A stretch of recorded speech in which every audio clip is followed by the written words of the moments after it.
Hello বন্ধুরা, প্রিয়ার কিচেনে সকলকে স্বাগত। আজ আমি কাতলা মাছ দিয়ে কিছু সবজি দিয়ে পাতলা একটা ঝোল করে দেখাচ্ছি। তার মধ্যে আমি কী কী দিচ্ছি দেখে নাও। দেখো, আমরা তো সাধারণত লাল শাকের ডাঁটাগুলো ফেলে দিই, সেটা ফেলে না দিয়ে আমি একটু তেলে সাঁতলিয়ে নিয়ে এটা আমি ঝোলের মধ্যে দিয়ে দিব। নিয়েছি কিছুটা কাঁঠালের দানা, এই যে কাঁঠালের দানা নিয়েছি, একটা আলু, একটা বেগুন, একটা পটল। এই দিয়ে আমি রান্নাটা করব, খুব হালকা মশলা দিয়ে পাতলা একটা ঝোল করব। দেখতে থাকো কী দিয়ে করছি। তার জন্য আমি কড়াইতে দিয়ে দিচ্ছি আমি দুই চামচ তেল, ছোটো চামচের 2 চামচ তেল দিয়ে দিচ্ছি। একটা তেজপাতা ফোড়ন,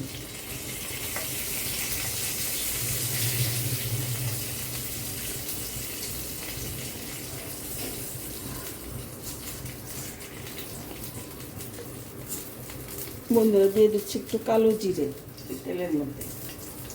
একদম কম তেলে আমি রান্না করছি। আর দিয়ে দিচ্ছি একটু পাঁচফোড়ন। এই পাঁচফোড়নটা দিলে এই ঝোলের সেন্টটা খুবই ভালো হয়।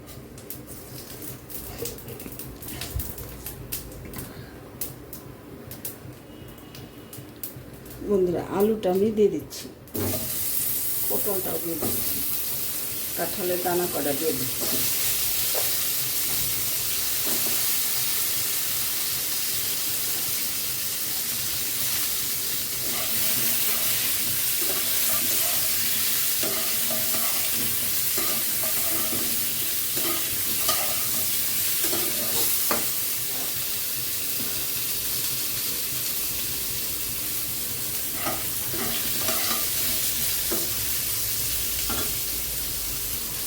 বেগুনটা দিয়ে দিচ্ছি, এর সাথে ডাঁটাগুলো দিয়ে আমি একটু রেখে নেব।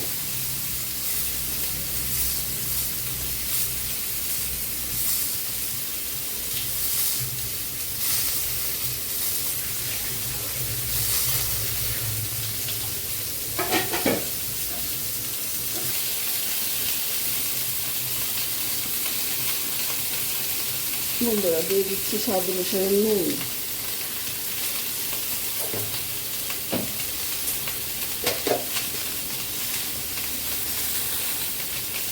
দিয়ে দিচ্ছি 1 চামচ হলুদ, ছোটো চামচের 1 চামচ হলুদের গুঁড়ো,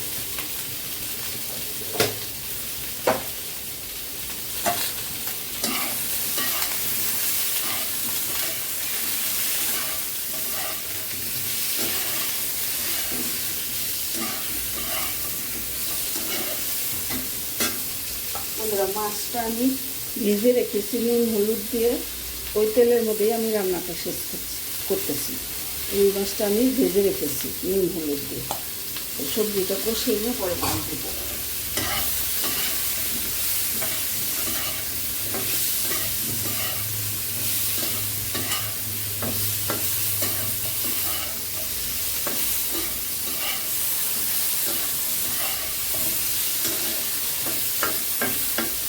গোটা জিরা আর 3টা কাঁচা লঙ্কা বেটে রেখেছি, সেই বাটা মশলাটা এখন আমি দিয়ে দিচ্ছি, কষিয়ে নেব।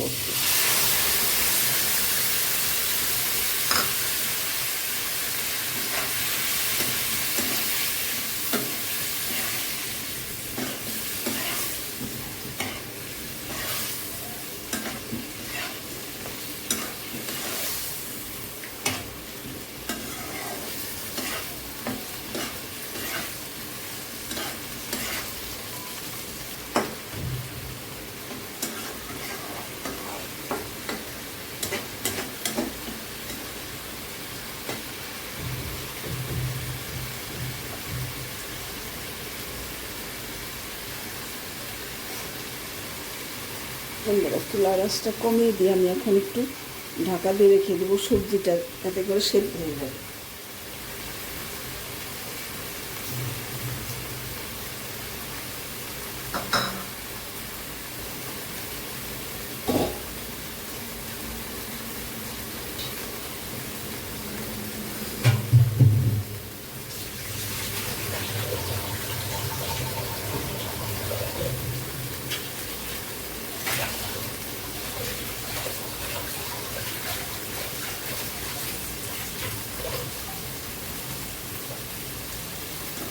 একটু ভালো করে কষিয়ে নিতে হবে, এতে করে লাল শাকের যে ডাটার একটা একটা গন্ধ থাকে সেই গন্ধটা চলে যাবে।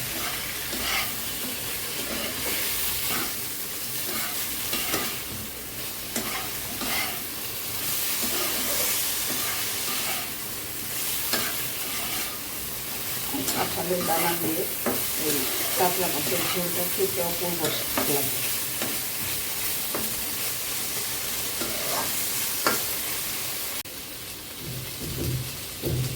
হ্যালো বন্ধুরা, দেখো সবজিটা আমি ঢাকা দিয়ে রেখেছিলাম, একদম সুসিদ্ধ হয়ে গেছে। ডাটাগুলো এরকম গলে যায়নি, এরকম দানা দানা হয়ে গেছে।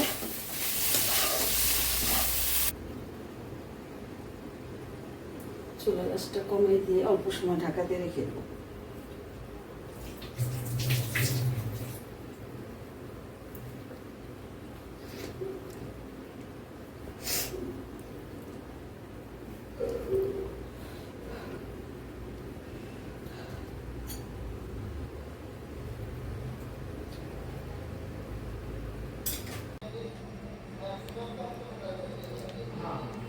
হ্যালো বন্ধুরা, দেখে নাও কাতলা মাছের ঝোল একদম কম মশলা দিয়ে আমি কাঁচা লঙ্কা বেটে রান্না করেছি।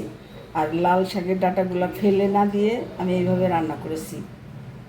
রান্নাটা সিম্পল কিন্তু খেতে অসাধারণ।